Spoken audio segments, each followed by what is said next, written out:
বন বিভাগৰ কাৰ্যালয়ত নিশা হলে চলে জুৱাৰ আড্ডা আৰু ইতিমধ্যে আমি টাইম 8ৰ দৰ্শকক আমি জুৱা নিশা দেখুৱাইছিলো যে দবকাৰ যি মদাৰতলি খণ্ড বন বিভাগৰ কাৰ্যালয় যি আছে বিট অফিচৰ সেই বিট অফিচত কেনেধৰে নিশা হলে যি ৰমৰমীয়া জুৱাৰ বেহা বহে আৰু এই কাৰ্যালয়টোতে দেখা গৈছে যে জুৱা নিশা হুজাই আৰক্ষীৰ এটি বৃহৎ দলে অভিযান চলাইছিল আৰু সেই অভিযানত এই কাৰ্যালয়ৰ যিগৰাকী বিট অফিচাৰ আছে মুকুতা বৰ্মন সেই মুকুতা বৰ্মন খহে প্ৰায় কেইবাগৰাকী লোক ইতিমধ্যে আৰক্ষীৰ জালত পৰিছে বিশেষকৈ ক'ব লাগিব যে নগা বন সংমণ্ডলৰ অন্তৰ্গত যি মদাৰতলি বিট অফিচ আছে আৰু এই বিট অফিচত প্ৰত্যেকটো নিশাই ইয়াত বহে এক বৃহৎ জুৱাৰ আড্ডা দেখা গৈছে যে এই সমগ্ৰ বিষয়টো হুজাই আৰক্ষীৰ অধীক্ষক সৌৰভ গুপ্তাৰ যেতিয়া এই বিষয়ে তথ্য লাভ কৰিছিল তেওঁ আৰু গোপন তথ্যৰ ভিত্তিতে জুৱা নিশা দেখা গৈছে যে এক আৰক্ষীৰ বিশেষ দলে আহি অতৰ্কিত অভিযান চলাই এই যি কাৰ্যালয়টো দেখা পাইছে এই কাৰ্যালয়ৰ ভিতৰতে কিন্তু দেখা গৈছে যে বিট অফিচাৰ খহে বহু কেইজন লোকে জুৱাৰ আড্ডাত বহি আছিল কেৱল জুৱাৰ আড্ডাতে বহা নহয় অসামাজিক বিভিন্ন কাম কাজৰ লগত জড়িত থকা খায় সামগ্ৰী উদ্ধাৰ কৰিছে আৰু তাৰ পাছতে দেখা গৈছে সমগ্ৰ ঘটনাই তীব্ৰ চাঞ্চল্যৰ সৃষ্টি কৰিছে আৰু এই কাৰ্যালয়ৰ যিগৰাকী বিট অফিচাৰ আছিল মুকুতা বৰ্মন তেওঁকো দেখা গৈছে যে ইতিমধ্যে আৰক্ষীয়ে আটক কৰি দবকা থানাত বৰ্তমান ৰাখি পেলে যি খুটপুছ অব্যাহত ৰাখিছে বিশেষকৈ ক'ব লাগিব যে এই যে জুৱাৰ আড্ডা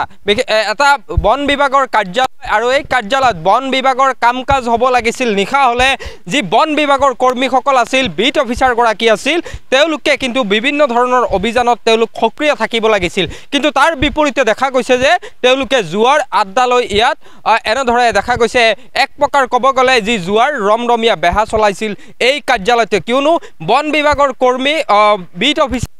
বাহিৰো আন একাংশ বাহিৰা লোকো এই যি জুৱাৰ আড্ডাত সেই আড্ডাত বহিছিল বিশেষকৈ ক'ব লাগিব যে এই দবকা অঞ্চলৰ বা এই কাৰ্যালয়টোৰ অন্তৰ্গত বিভিন্ন অঞ্চল আছে সেই অঞ্চলসমূহত দেখা যায় প্ৰায় সময়ত নিশা হলে বনৰীয়া হাতীয়ে তাণ্ডৱ লীলা চলাই বহু লোকৰ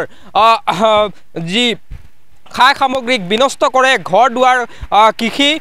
শস্য সকলো বিনষ্ট কৰে কিন্তু সেই সময়ত এইসকল বনকৰ্মী কিন্তু উপস্থিত থাকিব লাগিছিল ৰাইজৰ কাষত বা হাতী খেদাত তেওঁলোক ব্যস্ত থাকিব লাগিছিল কিন্তু সেই সময়তে দেখা যায় যে নিশা হলে তেওঁলোক বা যি বিট অফিচাৰগৰাকীৰ নেতৃত্বতে ইয়াত বহে এক জুৱাৰ আড্ডা আৰু ইতিমধ্যে দেখা গৈছে যে কেইবাগৰাকী লোককো ইতিমধ্যে